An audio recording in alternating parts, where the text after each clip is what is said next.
हाँ जी। अब बात करते हैं बृहस्पति खाना नंबर 2 के समय अगर सूरज हो खाना नंबर 10 में, तो कहा गया है कि व्यक्ति बहुत मशहूर जिंदगी का मालिक होगा।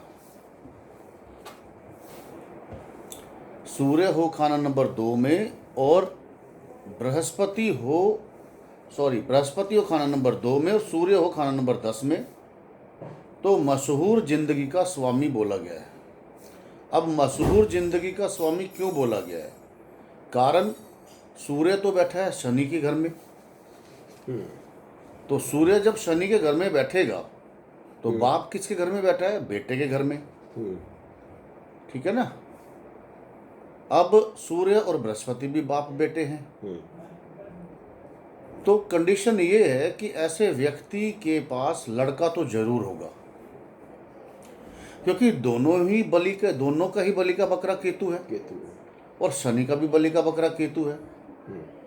अब जब तीनों ही आपस में सूर्य और बृहस्पति मित्र हैं और सूर्य 10वें घर में बलि होता है, बाप के घर बेटे के घर में बाप गया है, तो बेटा बाप को मारेगा तो नहीं, इज्जत तो देगा ना। अब जब सूर्य शनि की जमीन पर बैठा है तो अंडरस्टूड सी बात है कि शुक्र का तो नाश करेगा ही करेगा, क्योंकि सूर्य शनि को जब झगड़ा होता है तो शुक्र का खराबी होती है। हाँ। अब यहाँ पे शुक्र की खराबी क्या होगी? यहाँ पे शुक्र की खराबी ये होगी कि व्यक्ति जब व्यापार करेगा तो उसका धन डूब जाएगा।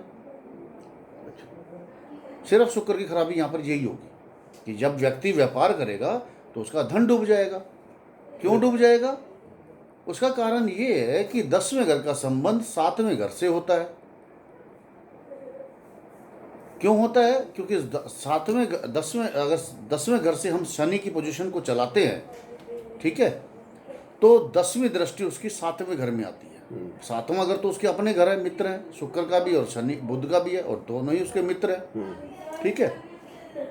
और 10वां घर जो है वो शनि का, तो शनि के मित्र बुध और शुक्र है, तो 10वें घर में बुध और शुक्र कभी भी खराब नहीं फल देंगे। अब सूर्य जो है वो रहेगा तो बुध के दायरे में। सूर्य अगर एक प्रकाशमान तत्व है लेकिन वो रहेगा तो दायरे में ना, गोलाई में ही रहेगा। अब दायरा बुध का होता है, तो यानी कि यहाँ पर जो बुध है वो कहीं ना कहीं इन्वॉल्व रहेगा ही रहेगा। अब जब वो इन्वॉल्व रहेगा तो अंडरस्टूड सी बात है कि जब एक लड़की होगी घर में तो वो बाप को और अपने भाई को यानी लड़ने नहीं देगी, वो बीच में सुलह मशवरा करवा देगी। तो सूर्य 10 वाले के साथ सबसे बड़ी बात है कि कोई भी झगड़ा होगा तो बीच में सुलह मशवरा कराने के लिए कोई भी, चाहे लड़की हो चाहे रिश्तेदार हो, आ जाएगा, उसकी मदद करने के लिए आ जाएगा। और सूर्य खुद में एक राजा है, सूर्य सरकार है, शनि न्याय है, कर्म है, तो व्यक्ति सरकारी नौकरी करता होगा। ठीक है। लेकिन अब दूसरे 10वें घर में सूर्य है और दूसरे घर में बृहस्पति है, तो सरकारी नौकरी तो करता होगा। लेकिन अब अगर मान लो यहाँ पर देखो क्या है ना कि शनि की राशि है, तो शनि तो नौकरी करता है, शनि तो नौकर है, तो सूर्य 10 में हो तो इंसान को व्यापार नहीं करना चाहिए। व्यापार क्यों नहीं करना चाहिए? क्योंकि सूर्य जब शनि के घर में बैठेगा तो शुक्र का नाश करेगा। सूर्य 10 में हो तो व्यापार नहीं करना चाहिए उसको। क्यों व्यापार नहीं करना चाहिए? क्योंकि वो सूर्य शनि के घर में बैठा है, शुक्र का नाश कर रहा है। डू सर्विस ओनली, उसको सर्विस करनी चाहिए।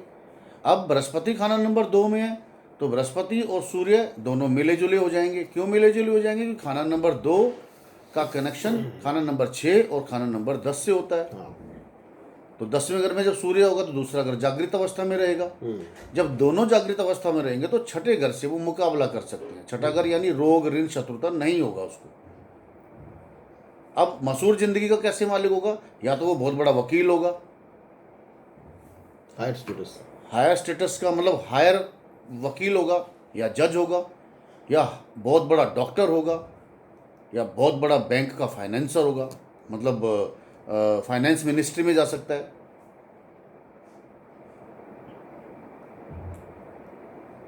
तो अब अगर मान लो बहुत बड़ा वकील हुआ, बहुत बड़ा जज हुआ, बहुत बड़ा फाइनेंसर हुआ, तो वो मशहूर होगा, उसकी जिंदगी मशहूरों से भरी होगी। आपने बोला शुक्र बर्बाद होगा तो इट मींस की मैरिड लाइफ खराब होगी, धन बर्बाद होगा, मैरिड लाइफ खराब नहीं होगी। सूर्य टाइम वीनस कमजोर करूँ मैं, क्या लिखूँ मैं? धन बर्बाद होगा कि वो पैसा व्यापार में लगाएगा तो उसको नुकसान होगा।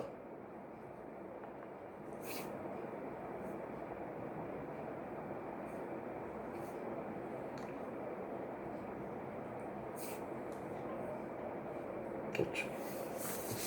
ठीक है, इसलिए यहाँ पर बोला गया कि मशहूर जिंदगी का मालिक होगा। अब वो मशहूर जिंदगी का मालिक कब बनेगा? जब उसके लड़की होगी और जब उसकी संतान होगी। अच्छा, कंडीशन है ये। कंडीशन है ये इसकी। क्यों कंडीशन है? क्योंकि भाई केतु चलाने वाला है। कोई भी घर है, एक मिनट, हाँ? बेटे बाहर उधर रखवा दो आगे। हाँ, आपका कोई भी घर है, उसको चलाने का कार्य तो केतु का करता है ना। एक्टिवेशन तो केतु की है। अब केतु बृहस्पति का भी चेला है और सूर्य का भी चेला है और छठे घर का कारक है।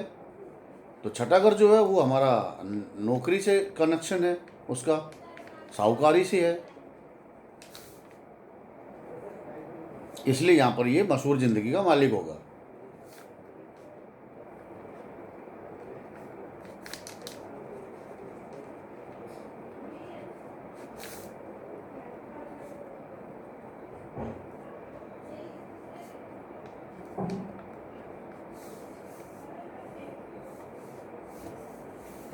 ऐसे ही अगर बृहस्पति 2 में हो और केतु खाना नंबर 6 में हो तो खुद अपनी मौत का पता पहले ही लग जाएगा। अब ऐसा क्यों लगेगा जिसको? ऐसी क्या खासियत आ गई कि केतु 6 में और बुध बृहस्पति 2 में हो? 6 से 12 में। क्योंकि बृहस्पति 2 से 6 को देखेगा, केतु को देखेगा, केतु को देखेगा और केतु मोक्ष का कारक है। तो छठा घर 12वें को देखता है, तो 12वां घर केतु का उच्च का है, बृहस्पति की राशि है। तो अगर बृहस्पति 2 में हो केतु 6 में हो तो जातक का मोक्ष होता है, अगर उसके कर्म अच्छे हों तो। क्यों? क्योंकि 12वें घर का संबंध 2 से होता है, दूसरे का छठे से होता है और छठे का फिर 12वें से होता है। तो केतु जो है वो 12वें घर में मोक्षदाता होता है, इसलिए वो भी मोक्षदाता है। वो तो मैं ये पूरा रट गया ना, 2 6 8 12। लेकिन वो मोक्षदाता कब बनेगा? क्योंकि छठा घर तो रोग ऋण शत्रुता का भी है। ऐसा व्यक्ति अपने अंत समय में लंबी बीमारियों से ग्रसित होकर मरता है, क्रॉनिकल डिजीज से मरता है। लेकिन ऐसे व्यक्ति को ये पता चल जाता है कि भाई अब हमारा जाने का समय आ गया, कि अब हम जाएंगे, और जाने से पहले उसका जो भी हिसाब किताब होता है, लेन देन होता है, अपने परिवार को या उसको मित्र को फुल एंड फाइनल वो हिसाब किताब करके जाता है।